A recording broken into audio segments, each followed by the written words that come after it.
Достар, бүгін Алматыда жер сілкінісі болған, қарсы бер лутайт етіп кетіп барадық, тағы да сілкініс болады дейді. Мына туған ағаммен заттарды алып алдық, ноутбукты алып алдық. Енді мен үстіме гаммаж киіп сибокс болып кету керек қой мына жерде. Заттар лутайт етеміз қазір. Аптечка бәрін алдық та ұршик. Бүгін өшін далада қонамыз таңғы 5-ке дейін. Мұғалімдер түсінбейді да деймін да. Сонда да жер сілкінсе де сабаққа келіңдер дейді, а то НБ қоямын дейді ғой. Адам емес. Со таңғы 5-ке дейін тұрамыз далада. Мына бәрі тұрды далада, қарашы. Мына бәрі далада тұр. Ашедім. Не по понятиям мұны.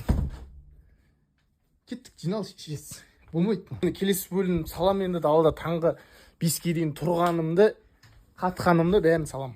Міне шығып барадық, коридордамыз. Міне ағам, аптечканы ал.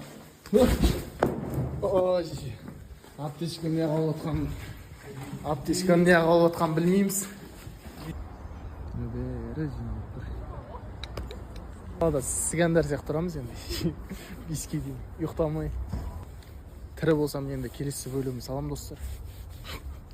Давайте.